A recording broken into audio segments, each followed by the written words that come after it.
Turcafé es auspiciado por Nueva app, Mi Ahorro Cuenta de Banco del Pacífico. Ahorra siendo tú.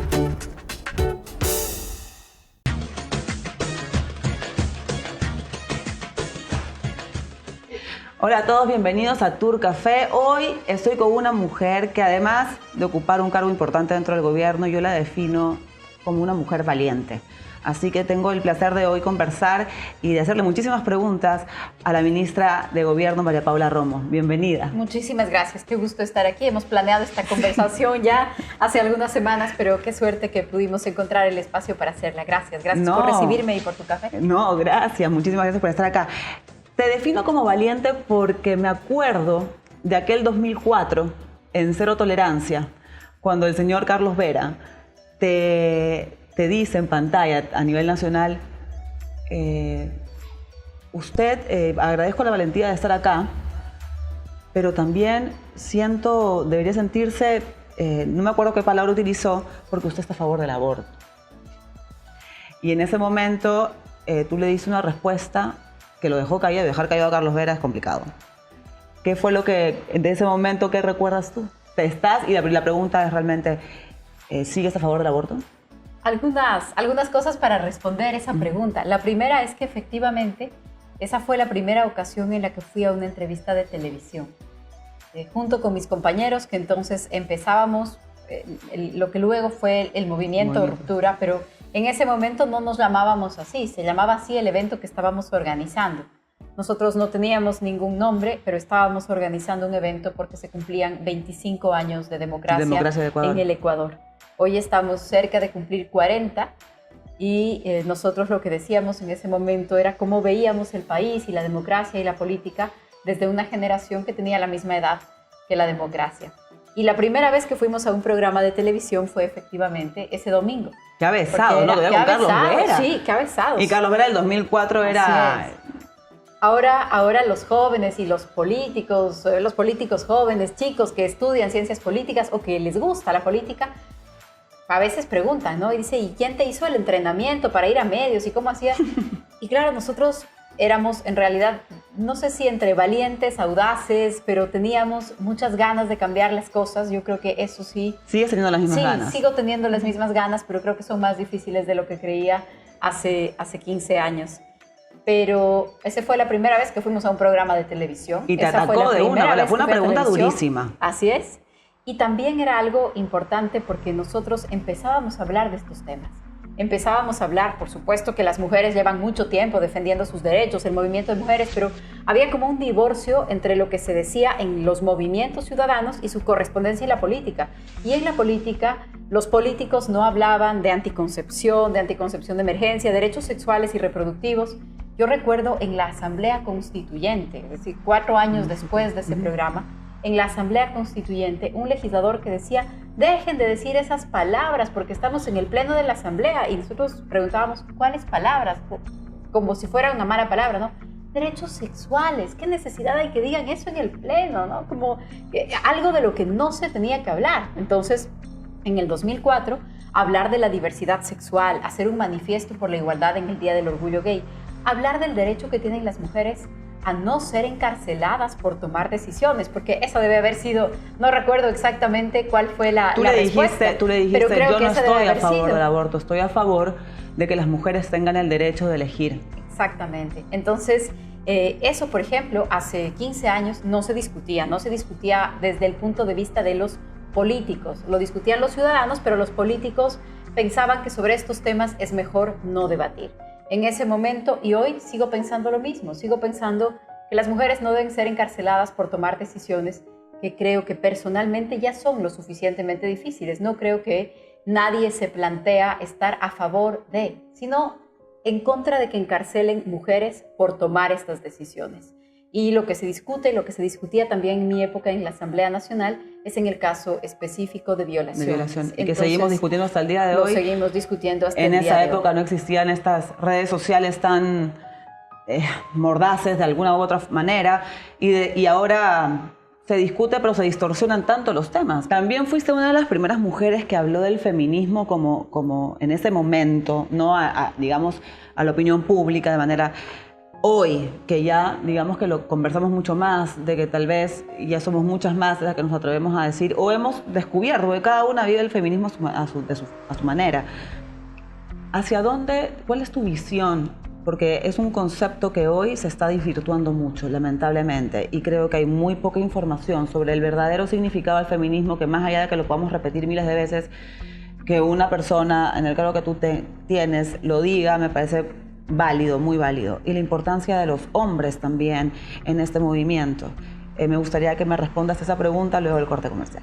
Claro.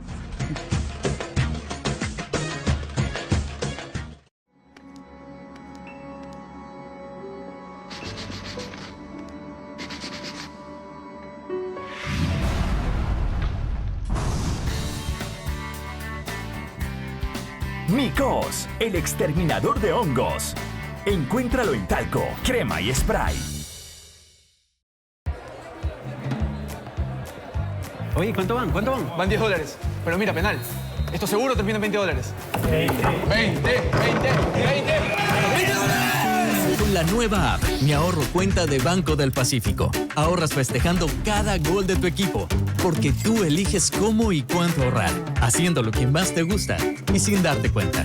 Nueva app, Mi Ahorro Cuenta de Banco del Pacífico. Ahorra siendo tú.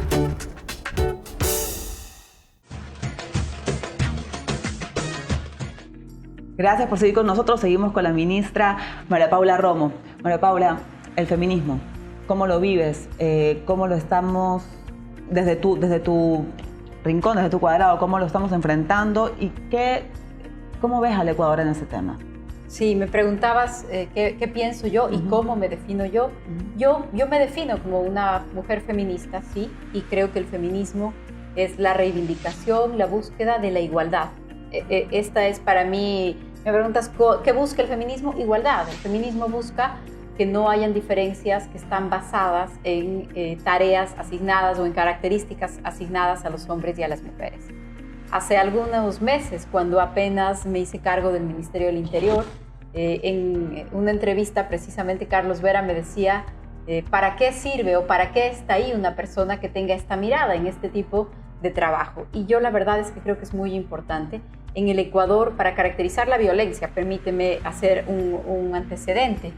En el Ecuador el año pasado, en el 2018, cerramos el año, desde el punto de vista de la seguridad me refiero, con más muertos como resultado de violencia interpersonal que como resultado de violencia criminal. Uno de los indicadores inequívocos en materia de violencia es muertes violentas, son homicidios. Y este indicador también se clasifica en dónde se comete, en un espacio público o en un espacio privado. ¿Sucede dentro de una casa o sucede en la calle?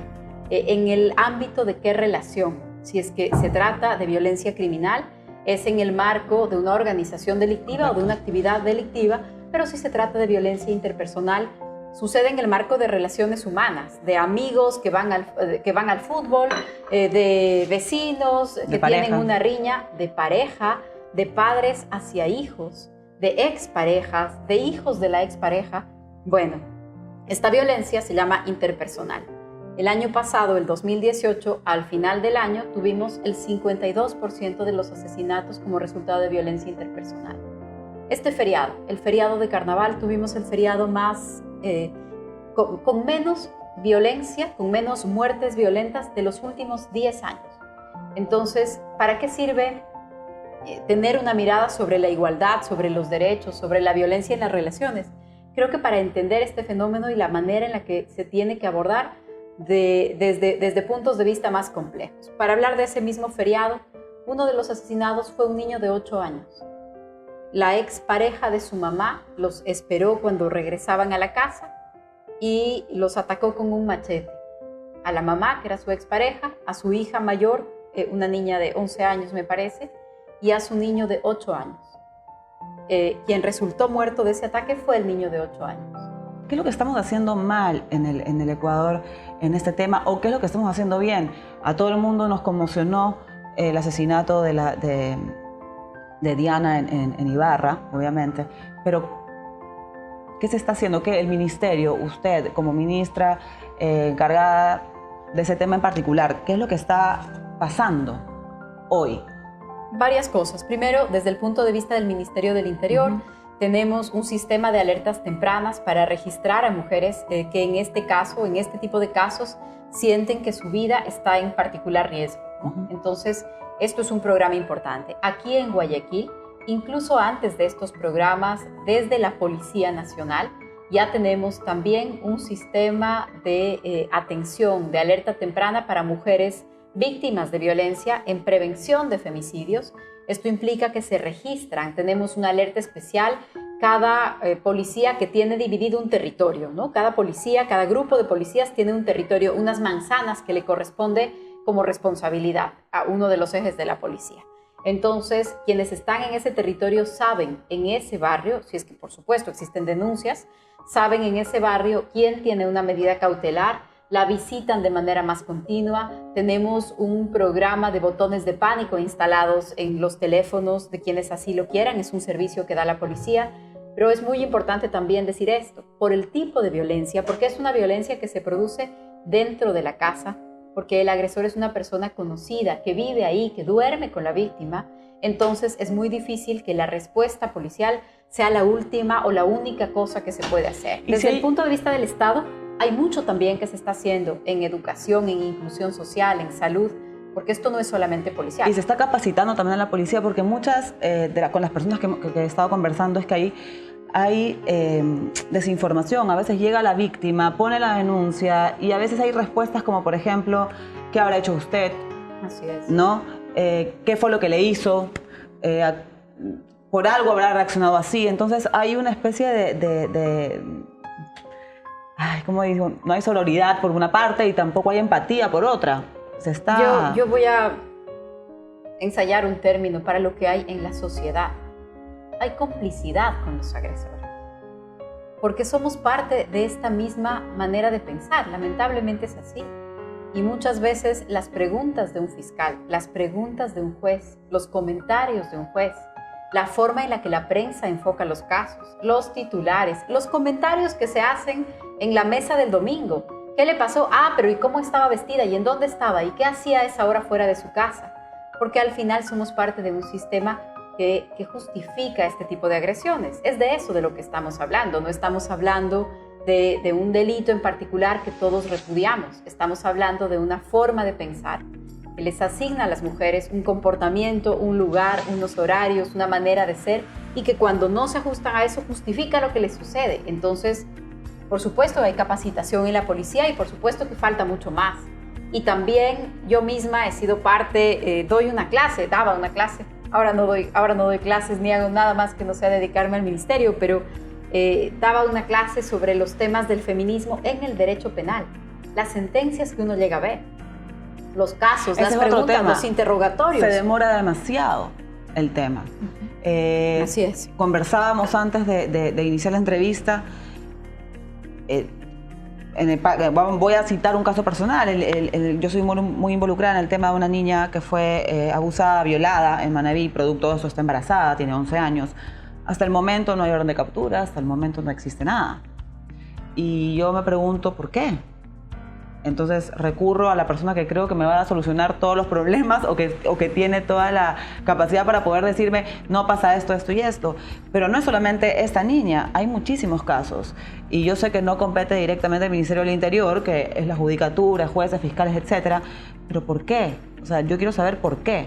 Sí, esto es muy importante porque para poder luchar contra la impunidad, para sancionar los delitos, hay una larga cadena de responsabilidades. Hay, por ejemplo, la responsabilidad de poner la denuncia y que las denuncias sean oportunas. ¿Por qué? Porque de lo contrario es muy difícil obtener pruebas. Entonces, hay la responsabilidad de denunciar, de acceder al sistema de justicia. Luego está la responsabilidad de la policía, evidentemente, que hace la investigación, pero esa investigación no la hace la policía por sí y ante sí. La guía un fiscal. Entonces, es un fiscal el que tiene que ordenar que se lleven adelante ciertas pruebas. Y luego, por ejemplo, una boleta de captura. Cuando ya hay elementos suficientes, la policía puede presentarle al fiscal, pero el fiscal no decide la captura. El fiscal tiene primero que resolver, pedirle a un juez, y un juez tiene que dictar una boleta de captura. Y cuando el juez dicta la boleta de captura, la responsabilidad vuelve a la policía y la policía sale a buscar a la persona que está procesada. tenemos un programa especial que hemos llevado adelante en estos meses solamente para ejecutar boletas de captura que ya estaban expedidas de personas que no habían sido detenidas por delitos sexuales. Y tenemos un programa especial durante, si no me equivoco, el último mes del año pasado. La concentración de una parte de la Policía Judicial fue ejecutar boletas de captura para delitos sexuales. Hay una lista de boletas de captura, vamos a buscar a las personas que tienen esa boleta. Entonces, el trámite, la gestión, las instancias involucradas son muchas. Lamentablemente también creo yo que tenemos un sistema de justicia sobrecargado, ¿no? Eso, ¿cuál es el porcentaje de sentencias que existen sobre ese tipo de denuncias? Muy poquitos. En relación con las denuncias, el último dato, me ofrezco a buscarlo y para que lo discutamos en redes cuando tenga el dato exacto, pero el porcentaje de sentencias en casos de violación es de menos del 10% del total de las sentencias. Y de los delitos de violencia contra las mujeres, que los tengo más en mente, estaba haciendo un estudio sobre este tema, del porcentaje de sentencias sobre delitos contra las mujeres, por ejemplo, en el caso de violencia psicológica, no pasa del 3%, o sea, de cada 100 casos, 3 reciben sentencia condenatoria. Y en el caso de la contravención de violencia de género que está en el Código Penal, el porcentaje de sentencias condenatorias es 15 de cada 100 denuncias que se presentan. Si en un año se presentan, y no me estoy inventando las cifras, si en un año se presentan 50,000 denuncias de violencia psicológica, calculemos la manera en la que está sobrecargado el sistema. Yo me pregunto, si está sobrecargado el sistema, y acá tenemos que también ponernos claros, fríos de alguna u otra forma, la forma, el proceso de denuncia de violencia psicológica a violencia sexual, a maltrato, a lo que sea, ¿es igual? ¿Todos llegan al mismo lugar? Porque un femicidio o una violación o la violación de una niña, digamos que es más grave. Discúlpame, es más grave. O sea, exacto, y hay que decirlo, no es más grave. Todas son formas de violencia. No quiero decir que es importante el maltrato psicológico y sí, todo lo que ustedes quieran, pero no es igual que una violación a una niña, ¿ok? O sea, no es igual ya. Así es. ¿Por qué? Y no todos los delitos son iguales. Por eso es que hay unos delitos que tienen sentencias de 20 años y hay otros que tienen sentencias de 5. Entonces, hay cosas que no deben ser aceptadas, que son prohibidas, que deben ser sancionadas, pero hay diferentes grados de gravedad. Cuando el mismo trámite hay que hacerlo para violencia psicológica que para un femicidio, yo personalmente creo que podríamos estar distrayendo los recursos materiales y humanos de la Administración de Justicia en casos que podrían tramitarse de otra manera. Cuando esto se discutió para reformar el Código Orgánico Integral Penal en el 2014, fue motivo de un debate ya muy fuerte. Porque para eso estaban las comisarías de la mujer. Exacto. Las comisarías de la mujer desaparecieron, se pasó todo al Código Penal. En ese momento se presentó como una conquista. Yo, en lo personal, en ese momento también discutí que no era necesariamente una conquista porque lo que buscamos no es más personas presas, es menos violencia. Para mí es claramente eso, ¿no? No necesitamos que medio país se vaya preso, lo que necesitamos es que el comportamiento violento en las familias, en las parejas, disminuya, que desaparezca. Entonces hay que buscar los mecanismos. Yo creo que llevarlo todo al sistema de justicia penal ha colapsado el sistema. Es muy difícil que les pidamos más resultados sin negar los problemas específicos que existen y la responsabilidad particular que tienen fiscales y jueces en ciertos casos que son imposibles de explicar, y de justificar, porque si van presos, salen, entonces no dictan la orden de prisión, tienen pruebas contra 100 personas. O sea, hay casos en donde esto de ninguna manera es una justificación, pero mirado en términos generales, si un fiscal tiene 500 u 800 procesos, es muy difícil que le pidamos que la justicia funcione como tiene que funcionar. Hay que revisar el Código Penal, hay que revisar los temas de la Administración de Justicia, hay que revisar los procedimientos y creo que al haber transcurrido ya 4 o 5 años de aplicación del Código Penal, tenemos elementos que van más allá de nuestra opinión. Ya tenemos los elementos para decir tantas denuncias, tantas sentencias, este es el tiempo promedio que se tardan. Enfrentemos el problema, hay un problema en la manera en la que se están tramitando los casos y veamos qué es lo que deberíamos hacer, porque de lo contrario no vamos a tener ni fiscales suficientes, ni jueces suficientes, ni policías suficientes para un fenómeno que es tan delicado y lamentablemente tan común. Yo creo que tenemos muchísimas cosas por hacer, podemos seguir hablando de este tema horas, pero una de las cosas que no podemos dejar de hacer es callar y ser cómplices. Eso no podemos. Eso es vámonos a un corte comercial y venimos con la última parte de la entrevista.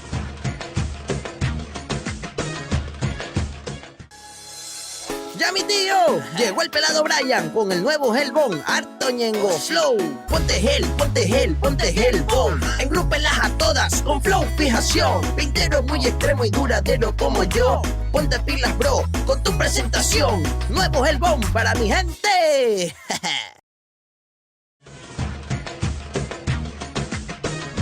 Estamos con la última parte de la entrevista. María Paula, no me puedo despedir sin hacerte la pregunta que me imagino que la mayoría de gente está esperando sobre el tema de la grabada cuando el espionaje, digamos, que como han calificado el tema de la Asamblea Nacional. Se habla mucho de la independencia de poderes, pero ¿cómo poder explicar que hay una independencia de poderes si la presidenta del Legislativo llama a la persona más importante, digamos, del Ejecutivo para, en teoría, ponerse de acuerdo a no investigar al presidente? Creo que esto último es el tema de fondo. El tema de fondo es que han tratado de describir esta situación como un intento de ocultar una investigación. Lo primero que tengo que decir es que de ninguna manera eso va a ser así, ni ha sido así. Ni el gobierno, ni la bancada del presidente, ni los ministros, ni el gabinete trabajamos para ocultar ninguna investigación en ningún caso. Al contrario, este gobierno lo que ha hecho es decir, esto es lo que está pasando en la economía, en las finanzas, en los casos que estaban ocultos, y si hay una investigación sobre cualquier persona del gobierno, aunque sea el presidente, también lo que hemos dicho es, aquí están las explicaciones. ¿Qué pasó ese día? No en la llamada por teléfono, sino en el pleno de la Asamblea. Aleaga presentó un proyecto, un cambio de la orden del día, para pedir una comisión especial para investigar al presidente. Ese no es el mecanismo que está previsto ni en la ley ni en la Constitución. Están tratando de sacarle una vuelta a la ley y a la Constitución para armar algo que saben que no tiene viabilidad. Luego lo dijeron en la Comisión de Fiscalización. Por favor, que alguien con un poco de seriedad nos diga cuándo un presidente ha sido llamado a comparecer a la Asamblea. Un presidente no es llamado a comparecer a la Asamblea, no es un ministro, no es un funcionario, no es un director de un organismo, es el presidente de la República. Entonces, eso no funciona así, este mecanismo no existe. Incluso cuando está en el documento de Aleaga, el artículo que citan es el artículo sobre la comparecencia de los ministros de Estado. Hay un mecanismo para investigar al presidente, si lo creen necesario y conveniente, tienen que usarlo, a ese mecanismo. Desde el punto de vista del Ejecutivo, hemos dicho que todas las explicaciones están abiertas, pero no nos pongan a explicar lo que no ha sucedido y una acusación que no existe. No hay ninguna acusación en contra del presidente Moreno, no hay ninguna acusación concreta sobre algo que él haya hecho. Hay una publicación que además la publicación se titula, yo creo que con mucha exactitud, El laberinto, ¿no? Porque hay como unas insinuaciones y eso llega sin salida. Y luego otra insinuación sin salida y luego pretenden llegar a conclusiones que no se conectan entre sí y que en ningún momento dicen el presidente está acusado de esto. El momento en el que nos digan al presidente le acusan por esta tasa, entonces vamos a decir muy bien, vamos a explicar, no hay una acusación, hay un intento de llevarnos a todos al mismo terreno. Yo creo que eso también hay que decirlo. Es un grupo de personas que están siendo investigadas, procesadas, acusadas por su manejo del país, por su manejo de los recursos públicos, las refinerías, Odebrecht, los grandes contratos de obra pública, todo lo que ya sabemos en el país. Y creo que lo que hay es un intento para decir, si todos somos iguales, entonces sueltan una insinuación aquí, sueltan una insinuación allá y pretenden llevarnos a todos a su terreno, y eso no es aceptable, eso no es verdad además, porque no es cierto que todas las personas actuemos de la misma manera. Mientras hay quienes hemos sido correctos y cuidadosos con los recursos públicos y estamos investigando los casos de corrupción, no podemos permitir que al presidente que ha hecho esto, en el marco de este tipo de confusiones, lo lleven a esa cancha. Pero de ahí a obstaculizar una investigación, cuenten con que el gobierno no tiene esa actitud y lo ha demostrado a lo largo de estos 2 años. No se va a obstaculizar nada, pero si tienen una investigación hay que seguir los mecanismos que dice la ley y que dice la Constitución.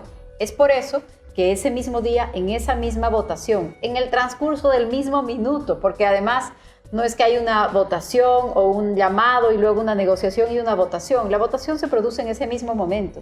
Y cuando uno mira la votación, hay personas de las más distintas tiendas políticas que votan sí, que votan no, que se abstienen. ¿Por qué?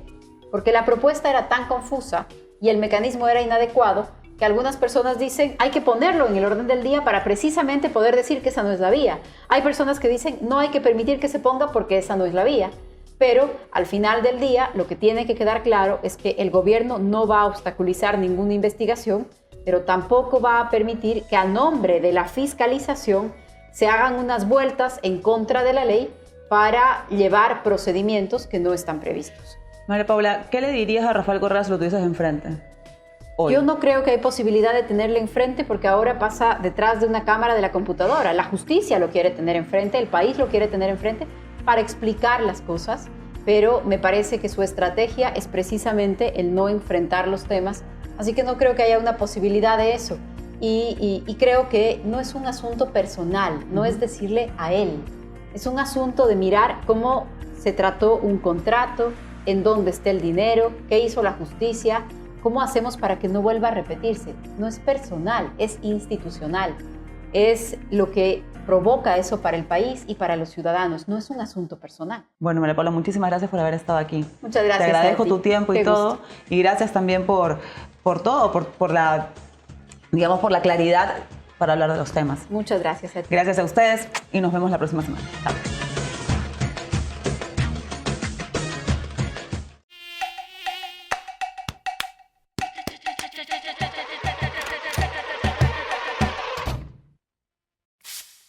Vive tu vida a todo ritmo sin los molestos mosquitos. Nuevo repelente Drocaras, tu armadura antimosquitos. Eficiente contra el Zika, dengue, fiebre amarilla y chikungunya. Y recuerda, desinféctalo todo con alcohol antiséptico Drocaras. Protege tu salud.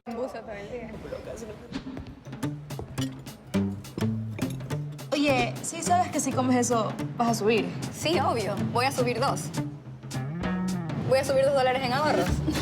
Con la nueva app, Mi Ahorro Cuenta de Banco del Pacífico, ahorras con cada gustito que te das, porque tú eliges cómo y cuánto ahorrar, haciendo lo que más te gusta y sin darte cuenta. Nueva app, Mi Ahorro Cuenta de Banco del Pacífico. Ahorra siendo tú. Hola a todos, ya saben que para suscribirse a Turcafé pueden pulsar aquí y para seguir viendo las entrevistas por acá. Y ya saben, hagan todos sus comentarios. Si les caigo bien, si no, si les gustó, si no les gustó, a quién quieren que entrevistemos, a quién no quieren que entrevistemos, a quién le gustaría que volvamos a entrevistar o qué tema quieren que toquemos, etc. Ya saben, Mina Jatún, Catrina Tala, Turcafé, adiós.